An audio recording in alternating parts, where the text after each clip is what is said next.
COMESA is pleased to join you in commemorating International Women's Day 2026 as we reflect on this theme, rights, justice, action for all women and girls. We celebrate the resilience, innovation, and leadership of women across our region. We also affirm our collective commitment to advancing gender equality as a cornerstone of regional integration and sustainable development.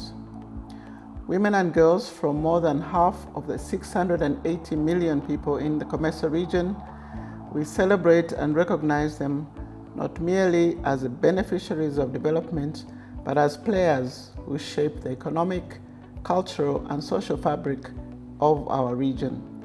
Despite women's immense contributions, challenges remain. Many women continue to face structural discrimination and vulnerability to economic shocks.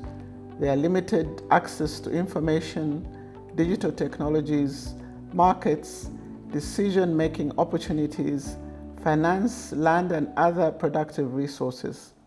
Further, it is estimated that 1 in 3 women experience physical or sexual violence in their lifetime, consistent with prevalence rates reported by the UN agencies. Gender-based violence, harmful practices such as child marriage, economic exclusion, human trafficking, and harassment in informal and cross-border trade disproportionately affect women, particularly those in the informal economy.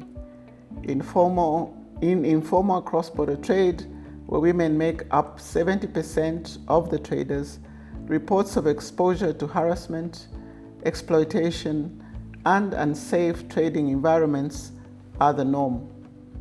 At COMESA, we place women at the center of our work.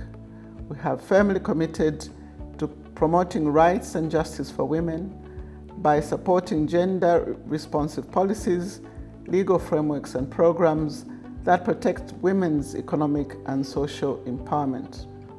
We remain steadfast in our efforts to strengthen institutional capacity for gender-responsive planning, monitoring, and accountability across our member states.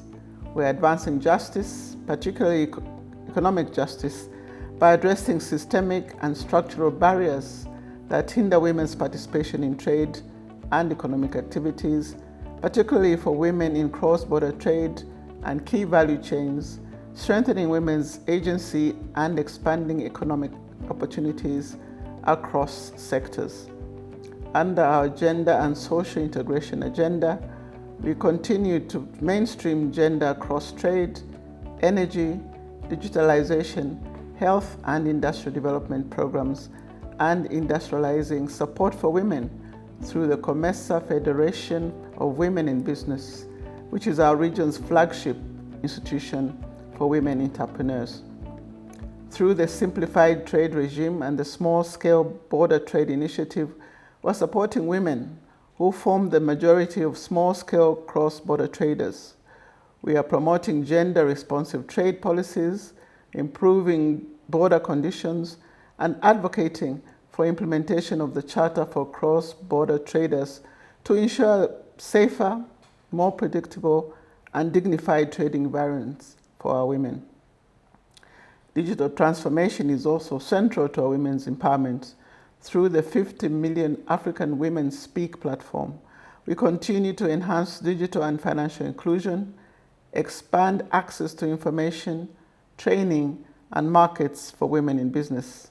To date, the platform has reached hundreds of thousands of users across the COMESA region, connecting women entrepreneurs to opportunities beyond their borders. With these actions, through trade facilitation, digitalization, and enterprise profiling, our objective is clear: to move from rhetoric to measurable impact. As we mark International Women's Day 2026, we call upon member states, the private sector, developer partners, civil society, and every man and woman to take action, to collaborate and accelerate removal of structural barriers facing women, uphold the rights of women, and to step forward by supporting women-centered programs, investing in women-owned enterprises, and amplifying women's voices in leadership and decision-making spaces. Gender equality is the foundation for inclusive regional integration. When women thrive, economies grow. When women trade across borders safely, integration deepens. When women access clean energy and digital tools, productivity rises. When women's enterprises are visible, investment flows. Let us therefore move forward with boldness, partnership, and accountability. Together, let us continue working towards a more prosperous and inclusive future for all, advancing rights, justice, and action for all women and girls. On behalf of COMESA, and indeed on my own behalf, I extend my sincere appreciation to the women and girls across the region whose leadership, resilience, and hard work continue to drive our collective process. I wish you all a happy International Women's Day. I thank you. Merci. Shukran.